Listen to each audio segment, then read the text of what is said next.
il est encore traumatisé par ce match-là. Il est encore dans le traumatisme de ce match-là. Aujourd'hui, il conteste le fait que Paye ne soit pas le meilleur entraîneur. Tu as pleuré parce que ça te fait mal simplement parce que en tant que joueur, tu n'as pas pu gagner la Côte d'Ivoire. En tant qu'entraîneur, tu n'as pas pu gagner la Côte d'Ivoire. Ça te fait mal. Et puis, même si tu n'aimes pas le lièvre, on dit qu'il faut reconnaître qu'il court vite. Vous n'avez jamais gagné une seule carte. Vous ne nous avez jamais battu. Toi-même, Chiel, que tu es là, c'est devant vous ici, on vous a tapé en 2 minutes. On a tapé sur vos fesses 3 fois. Avant de continuer cette vidéo, j'aimerais dire ceci. Nous avons créé cette chaîne YouTube, qui est la chaîne YouTube officielle du peuple sportif ivoirien, pour défendre les intérêts du football ivoirien. Mais les statistiques nous montrent que plus de 90% de ceux qui regardent nos vidéos ne se sont pas encore abonnés. Abonnez-vous si ce n'est pas encore fait, pour nous supporter dans notre combat. C'est notre combat à tous. Nous voulons tous voir le football ivoirien s'améliorer. C'est important de s'abonner parce que plus le nombre d'abonnés augmente, plus notre voix porte. Donc, abonnez-vous si vous nous suivez sur YouTube et cliquez sur la petite cloche de notification pour pouvoir être notifié à chaque fois que nous faisons nos directs. Et si vous nous suivez sur Facebook, abonnez-vous tout simplement. C'est important pour le référencement. Et nous disons merci à tous ceux qui prennent leur temps pour s'abonner. La déclaration de Eric Schell, plus d'1 mois après la Coupe d'Afrique des Nations, l'entraîneur du Mali, qui est encore affecté par la défaite de son équipe, il a exprimé ses sentiments en faisant une déclaration à la radio Maliba FM. Il y a une radio qu'on appelle Maliba FM. Et il a insisté que son équipe reste la meilleure équipe sur le continent africain en termes de qualité de jeu. Pour lui, le Mali est au-dessus de toutes les équipes africaines. C'est vrai que cette défaite a profondément marqué Eric Schell jusqu'aux larmes en raison du choc qu'il a ressenti. Mais quand il a été interrogé sur les raisons de la défaite, il a mis en avant Sébastien Haller.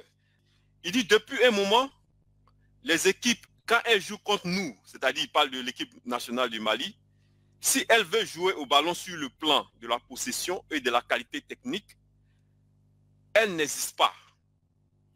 Elles ne sont pas capables de rivaliser pour l'instant. Il parle de rivaliser le Mali pour l'instant en Afrique. Aucune équipe n'est capable pour l'instant de rivaliser l'équipe du Mali en Afrique. C'est ce qu'il dit. Je parle pour l'instant de l'Afrique parce que, à part l'Arabie Saoudite, on n'a pas encore joué contre les équipes européennes. C'est ce qu'il a dit. Mais en termes de jeu, pour moi, on est très haut placé en Afrique. Le match se déroulait bien pour nous. Il parle de quart de finale contre la Côte d'Ivoire. Nous avions le contrôle. Puis, Sébastien Haller est rentré. Et la Côte d'Ivoire a commencé à jouer de manière plus directe en évitant le milieu de terrain pour cibler Haller dans les airs.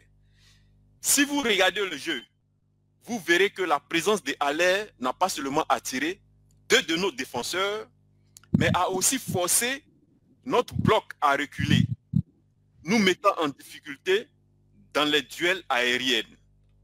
Et il a continué en disant que Haller est un joueur impressionnant. Il dit, quand Haller est rentré, nous avons commencé à faire des erreurs. En étant repoussés, nous avons commencé à faire des erreurs. Et nous avons eu du mal avec le coup de pied arrêté. Avec les coups de pied arrêtés, c'est ce qu'il a dit. Et il dit que lui, en tant qu'entraîneur, il avait 2 options en ce moment-là. Continuer avec notre plan de jeu du départ, puisque nous menions à ce temps-là 1-0, ou agir. Donc, il dit que lui, il avait la possibilité de continuer. Est-ce qu'il doit continuer? Puisqu'il se sent maintenant à l'air rentré et il se sent mené, parce qu'il y a eu 2 défenseurs qui étaient obligés de prendre à l'air. Et puis la Côte d'Ivoire ne jouait plus à travers le milieu. Donc, pour contrer ce que lui, il a vu, soit il fait rentrer un attaquant pour remonter et presser la Côte d'Ivoire, soit il fait rentrer un défenseur pour renforcer sa ligne de défense. Il dit malheureusement, certains de ces joueurs étaient épuisés et que vous connaissez la suite. Nous avons perdu le match. Donc voilà sa déclaration. Il dit pour lui, la suprématie des champions d'Afrique en titre, la Côte d'Ivoire n'est pas réelle. Depuis le premier match de la CAN jusqu'au 8e de finale contre le Burkina, je le voyais en tant qu'un bon technicien. Mais depuis la défaite contre la Côte d'Ivoire, j'ai trouvé qu'il était nul. Et aujourd'hui, avec cette déclaration, je trouve qu'il est encore nul. Et je disais comme ça que, en tant qu'entraîneur, et avec le scénario du match dans lequel on a gagné, et au vu de cette physionomie-là, normalement, le Mali se devait de gagner ce match. Qu'il reconnaisse dans un premier temps qu'il a commis une erreur en tant que tacticien, qu'il a mal géré son équipe en fin de match, et reconnaître cette défaite-là en reconnaissant ses erreurs allait le faire grandir encore plus que de raconter ce genre de trucs-là, de dérives-là. Moi, je pense qu'il n'a rien à dire. Lorsqu'il parle de Sébastien Haller, qui met l'accent sur Haller, Haller n'est pas tombé du ciel pour entrer dans ce match-là. Il y a eu quand même une manœuvre qui a su faire entrer Haller au bon moment. Il y a eu aussi, je dirais, une équipe qu'ils ont croisée qui a su jouer sur ses atouts, bien entendu avec l'apport du public, et puis aussi avec l'expérience, on a su gagner ce match. Donc, il remet tous ces ingrédients-là et puis reconnaisse qu'il a perdu quand même à la loyale. Si jusqu'au jour d'aujourd'hui, il ne reconnaît pas qu'il a perdu et qu'il raconte ce genre de propos, je pense que, bon, pour des spécialistes du foot, même quand ils vont nous regarder sur les grandes chaînes de télé, c'est même pas logique, c'est pas intéressant. Voilà, la CAN est passée, la Côte d'Ivoire a montré qu'elle était plus forte que le Mali. Voilà, ça, c'est comme ça dans le football. Il y a des équipes, ça se présente un peu comme un signe indien. Tu ne peux pas vaincre cela. Voilà, c'est Côte d'Ivoire-Mali. Donc, moi, je pense que ce genre de propos, pour moi, il n'a vraiment rien à dire, quoi. Peut-être qu'il essaie de se consoler. Et puis, bon, l'image où il était rincé avec de l'eau, ça traduit bien. Il est encore là, quoi. Il est encore traumatisé par ce match-là. Il est encore dans le traumatisme de ce match-là. Lui, qui a une équipe aussi forte, lui, qui a une équipe aujourd'hui qui peut battre l'Argentine, dont la Côte d'Ivoire ne peut se comparer, aujourd'hui était fatigué et n'a pas trouvé de solution vis-à-vis de la tactique que Fayez Mess a mis en place. Aujourd'hui, il conteste le fait que Fayez Mess ne soit pas le meilleur entraîneur. Mais monsieur, s'il vous plaît, revenez à la raison. Ici, nous sommes sur terre. Nous ne sommes pas dans les rêveries. C'est la Côte d'Ivoire qui est championne. La Côte d'Ivoire vous a battu et elle n'a pas usurpé son titre. Elle vous a battu sur le terrain. On n'a pas eu besoin de pénalty. Les grandes équipes se révèlent dans les 15 dernières minutes. Et c'est dans les 15 dernières minutes que les équipes les plus faibles également se révèlent. Vous avez été à côté de votre performance. Bon, bravo à vous. Aujourd'hui, vous êtes les champions sur les réseaux sociaux, mais nous, dans la réalité, nous avons le trophée. Moi, je pense que depuis cette défaite-là, il n'a pas digéré cette défaite-là jusqu'aujourd'hui. Ça le fait tellement. Il a le droit de ne pas digérer, mais qu'il arrête de raconter des conneries, qu'il soit lucide, parce que le match, on l'a vu, il n'y a pas de souci. Les Maliens, comment ça s'appelle, l'autre là, qui était sur le côté gauche, il a beaucoup fatigué, comment il s'appelle, il a beaucoup fatigué Kosonou et autres, ça on le reconnaît. Mais dans les moments clés où il fallait prendre des décisions clés, c'est Faye qui a fait la différence. Et qui sont ces joueurs qui font la différence? Quand il fait rentrer Diakité, quand il fait rentrer Adengra, quand il fait rentrer Alain, qui sont des joueurs décisifs, mais c'est un coaching gagnant. Donc tu ne peux pas te comparer à Faye. Et en plus de cela, en plus il ne peut même pas se comparer à Faye. C'est même pas la même division, puisque Faye prend une équipe qui est dans un traumatisme pas possible, qui fait quand même 2 heures dans le vestiaire, qui ont la peur de leur vie, parce qu'ils se font lapider. Il y a des gens qui les appellent. C'était 6 heures, hein, 6 heures ils ont passé. Ils ont passé 6 heures? Oui, ils sont même pas sortis. Ils n'ont même pas pu sortir de la ville, parce que les gars avaient vraiment peur. Même c'est ça qui a fait peur à Gassé, parce que Gassé n'avait jamais vu le public ivoirien comme ça. Il a dit non, il ne peut pas rester, il se sentait menacé, et il est parti. Donc, regarde comment Faye récupère un groupe. Et en plus, il est obligé d'attendre qu'une autre équipe gagne pour qu'il soit qualifié, pour remobiliser les joueurs. Donc, Faye, lui, il commence sa CAN en enfer. Alors que l'autre, il commence sa CAN au paradis, puisqu'il a son équipe depuis des années, il a le temps de préparer. Faye n'a rien préparé. Oui. Et tu veux te comparer à lui. Et en plus, les 2 derniers matchs et autres, tout ça, que ça soit la demi-finale, on domine largement le Congo. La finale, on balade le Nigeria, même quand on encaisse, l'équipe continue toujours de jouer, on a la possession du ballon, on a les meilleures occasions et autres et tout ça. Il faut arrêter. Il faut rendre à César ce qui appartient à César. Il faut rendre à César ce qui appartient à César. Il refuse le fait qu'on dit MS Faye était le meilleur entraîneur de la CAN. Ça lui fait tellement mal quelqu'un qui n'a pas entraîné à son niveau. Lui, il trouve que en tant qu'Erichel, lui, il a été entraîneur, ça fait plusieurs années. Et puis Faye, comme ça, peut être le meilleur entraîneur de la CAN. Mais est-ce qu'il se rend compte d'où vient Faye? Faye ne prend pas l'équipe qualifiée. Ils sont en enfer. Tu perds tes deux derniers matchs. On te lapide. Faye est dans le staff. Hein. Là, la pression, on te lapide. Il y a une pression populaire. Tu ne sais pas si tu vas être qualifié. Le coach, il rend sa démission. On dit c'est toi, mais malgré qu'on dit c'est toi, là, on est en train de chercher quand même quelqu'un d'autre dans ton dos. Tu penses avoir une équipe, tu penses tomber contre une équipe sur laquelle tu peux te refaire la main un peu, tu comprends un peu pour te donner confiance. Non, on te donne la meilleure équipe du tournoi. 9 points, le Sénégal qui a 9 points, 9 buts, qui a 8 buts marqués dans la compétition. C'est-à-dire du sans faute. Et on te dit, Faye, voilà ton baptême. Voilà ton baptême de feu. Que tu vas faire. 4 minutes encaisse le premier but. 4 minutes encaisse le premier but. Et tu arrives à passer. Après ça encore, tu tombes contre le Mali qui a fait un très bon parcours. Là encore, à 10, penalty, toi, mais tu dois être découragé. Tu dis, hey, mais c'est pas possible. Ce n'est que des galères. C'est seulement qu'en demi-finale contre le Congo qu'il a pu un peu se reposer. Oui. C'est pas le meilleur coach. Parce qu'en plus, il aurait pu rentrer dans la facilité pour dire, je fais rentrer mes meilleurs joueurs, Adingra et Aller, tout de suite, parce que ce sont ces joueurs clés qui font la différence. Mais non, ils continuent toujours de les gérer en espérant que les gars récupèrent. Donc, c'est-à-dire, ils n'ont même pas leurs meilleurs joueurs. On n'a même pas nos meilleurs joueurs, en fait. Donc, il est obligé de bricoler par-ci, par-là. Et il regarde le mental qu'il fait. Quand il récupère même contre le Sénégal, il prend une décision forte en mettant Kessié sur le banc pour le piquer. Oui. Donc, c'est du management, c'est du coaching. Donc, quand on fait ce parcours quand même si tu n'aimes pas le lièvre, on dit qu'il faut reconnaître qu'il court vite. Moi, je peux lui reconnaître ses défauts, mais là, il était bon. Il a été bon, il a été très bon. Il a mis les bons mots, les gars. Et puis, il n'a pas paniqué. Il aurait pu dire, non, allez, là, on a encaissé contre le Sénégal. Allez, il faut t'échanger. Adingra à rentrer. Non, on va toujours avec les mêmes gars et autres et tout ça. Il aurait pu dire, non, là, on va faire rentrer Kessié tout de suite. Non, il fait rentrer Kessié après. Qui marque quoi? Qui marque le but égalisateur, qui marque le but aussi victorieux. Il faut arrêter quand même.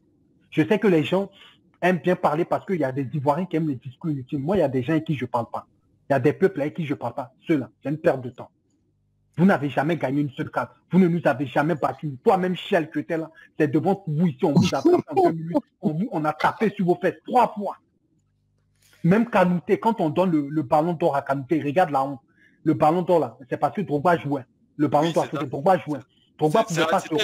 C'est Ayatou qui a fait toutes les magouilles pour ne pas donner le ballon d'or à Kanouté. Regardez comment ça fait. On remet le ballon d'or à Kanouté, mais sauf que sur le ballon d'or là, il y a marqué Didier Drogba.